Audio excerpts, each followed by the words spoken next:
Hello dear students. बच्चे, last time हमने blood के बारे में डिस्कस किया था और आज हम डिस्कस करने जा रहे हैं लिम्फ के बारे में। ठीक है, तो लिम्फ भी एक बेटा टिश्यू फ्लूइड है। अगर हम बात करें ब्लड की तो वो भी एक फ्लूइड है, लेकिन थोड़ा डिफरेंस है इन दोनों में। समझने की कोशिश करना बेटा।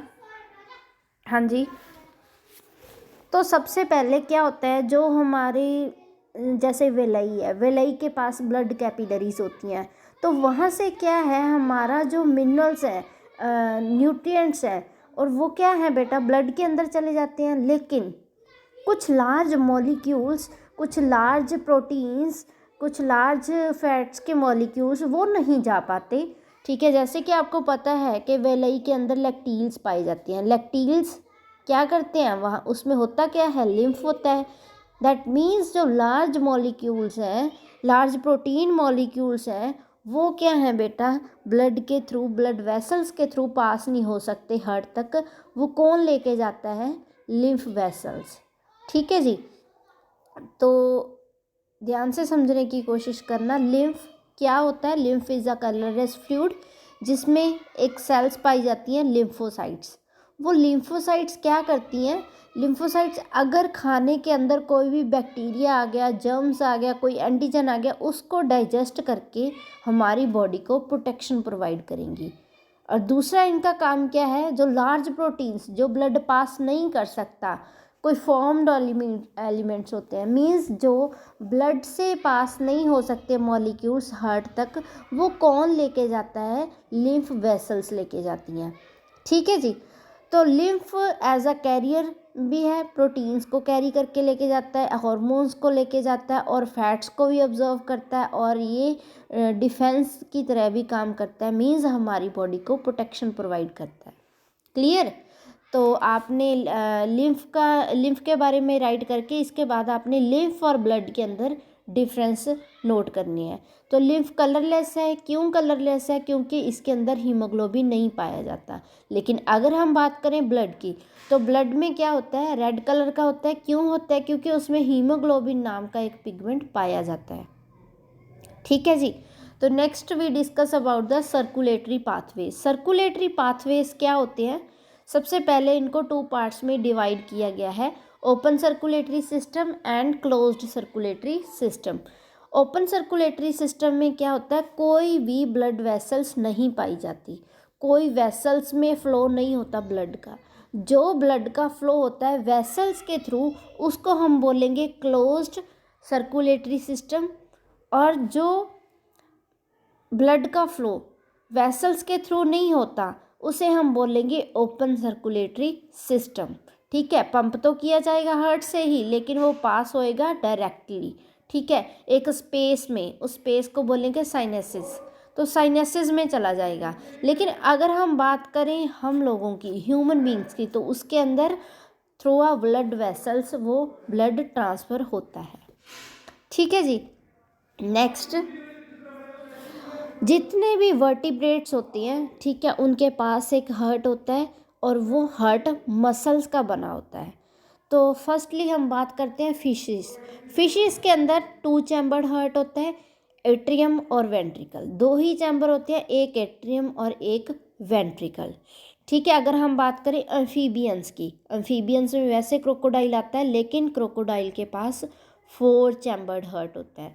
तो एम्फीबियंस के पास क्रोकोडाइल्स को छोड़ के 3 चैम्बर्ड हार्ट होता है। 3 चैम्बर्ड कौन से बेटा, 2 एट्रिया 1 सिंगल वेंट्रिकल, 2 एट्रिया होते हैं, एक वेंट्रिकल होता है। ठीक है, अगर हम बात करें क्रोकोडाइल की, तो उसके अंदर 4 चैम्बर्ड हार्ट होते हैं, 2 एट्रिया 2 वेंट्रिकल। ठीक है जी, तो ये फिशेस के अंदर ऑक्सीजनेटेड और डीऑक्सीजनेटेड ब्लड कैसे फ्लो करता है, क्योंकि उसके पास तो 2 ही चैम्बर है। तो वो 2 चैम्बर कैसे फ्लो, 2 चैम्बर्स के अंदर ब्लड कैसे फ्लो करता है, वो हम देखते हैं। In fishes the heart pumps out deoxygenated blood.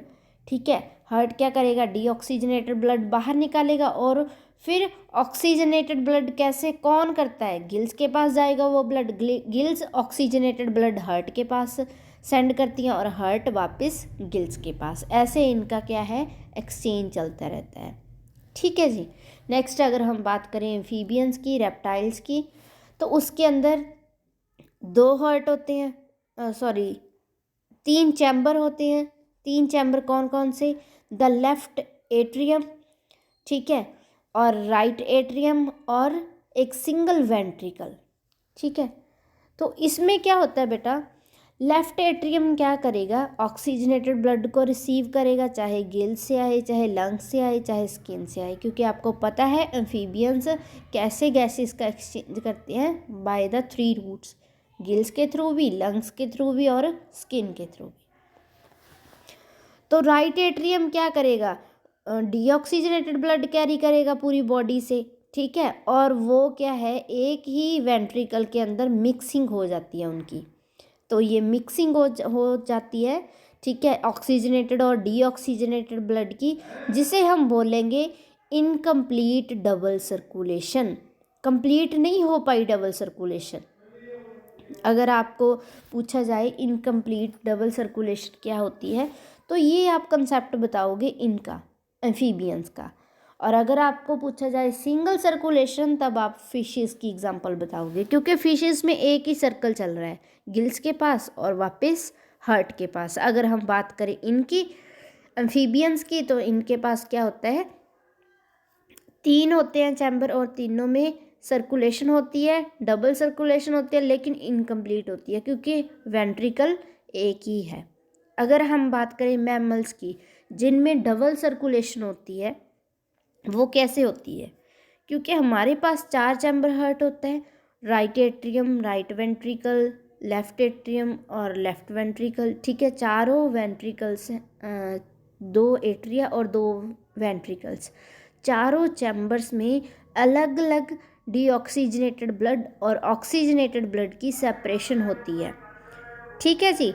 तो हम डिस्कस कर रहे हैं ह्यूमन सर्कुलेटरी सिस्टम, जो हमारा नेक्स्ट टॉपिक है, और बहुत ही इंटरेस्टिंग टॉपिक है, और अच्छे से पढ़ना है आपने, और बहुत ही इम्पॉर्टेंट टॉपिक है।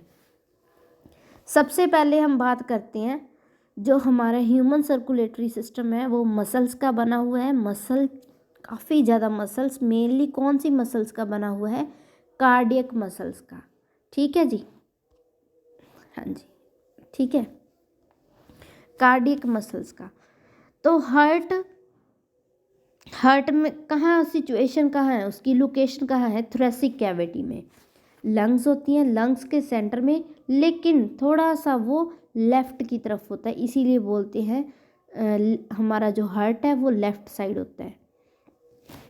और अगर हम इसके साइज़ की बात करें, अगर आप अपनी मुट्ठी को ऐसे मीच के देखोगे बेटा, बंद करके, ठीक है, तब आपको क्या है, क्लेंच्ड फिस्ट, ठीक है, क्लेंच्ड फिस्ट किसको बोलते हैं, जो बंद मुट्ठी होती है बेटा उसको, ठीक है। तो ये क्या है, it is protected by a double walled membrane bag. ये डबल लेयर्ड होता है, पेरिकार्डियम लेयर के साथ कवर किया जाता है, ताकि इसकी अच्छे से प्रोटेक्शन हो सके, ठीक है। और इसके पास 2 एट्रिया होते हैं और 2 वेंट्रिकल्स होते हैं। तो ये मैं आपको यहाँ से समझाती हूँ बेटा, हाँ जी, ये देखिए, लेफ्ट ऑरिकल और लेफ्ट वेंट्रिकल, ठीक है, राइट ऑरिकल एंड ये वाला राइट वेंट्रिकल, ये 4 चैम्बर होते हैं। और इस, अगर आपने ये मतलब जो मैं समझा रही हूँ, ये 2 मिनट का कंसेप्ट आपने अच्छे से समझ लिया, आपको कोई भी क्वेश्चन आ सके आप अटैम्प्ट कर सकती हो। सबसे पहले बेटा जो लेफ़्ट ऑरिकल है, ठीक है, लेफ़्ट ऑरिकल कैसे ब्लड आता है, पल्मोनरी वेन है ना, जो पल्मोनरी वेन है वो क्या करेगी, लंग्स में से ऑक्सीजनेटेड ब्लड, प्योर ब्लड किस में सेंड करेगी, इसमें, ठीक है, लेफ्ट ऑरिकल में। लेफ्ट ऑरिकल के बाद वो ब्लड कहाँ आ जाएगा, लेफ्ट वेंट्रिकल में, by the bicuspid valve, bicuspid valve की हेल्प से आएगा। और फिर ये कहाँ चला जाएगा, विद द हेल्प ऑफ ओटा, यहाँ से जाएगा बॉडी में। कहाँ चला जाएगा बेटा, बॉडी में चला जाएगा, बॉडी पार्ट्स में चला जाएगा। ये किस चीज़ का था, ऑक्सीजनेटेड का, जो मैंने अभी आपको करवाया, ठीक है। ये किसके बारे में था, ऑक्सीजनेटेड ब्लड के बारे में। और अब हम डिस्कस करेंगे डीऑक्सीजनेटेड ब्लड। तो डीऑक्सीजनेटेड ब्लड यहाँ से भी आता है, इस साइड से, और इस साइड से भी आता है, बॉडी के ये नीचे पार्ट से आता है, और ये ऊपर वाले जो हमारे अपर पार्ट है वहाँ से आता है। कौन सा ब्लड? Deoxygenated blood. ये फिर कहाँ जाएगा? सबसे पहले राइट ऑरिकल में जाएगा, फिर ये मूव होएगा राइट वेंट्रिकल में with the help of tricuspid valve, tricuspid valve की हेल्प से। और फिर क्या करेगा ये बेटा?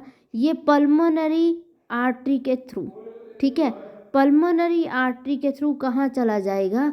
लंग्स के पास चला जाएगा। किसके पास? लंग्स के पास। क्यों जाएगा? क्योंकि भाई डीऑक्सीजनेटेड ब्लड है, तो डीऑक्सीजनेटेड ब्लड ऑक्सीजनेटेड होने के लिए कहाँ जाएगा? लंग्स के पास ऑब्वियसली। ठीक है बेटा, आई होप आपको ये क्लियर हो गया होगा। वैसे बेटा आपको 10th में मैंने अच्छे से टेबल में करवाया हुआ है, टेबुलर फॉर्म में। आप उनकी बुक की हेल्प ले सकते हो, ठीक है, वहाँ से आप वो नोट कर सकते हो। हाँ जी, नेक्स्ट है बेटा यहाँ से थोड़ा सा, जो वॉल्व्स होते हैं, वॉल्व्स क्यों यूज़ होते हैं हार्ट में?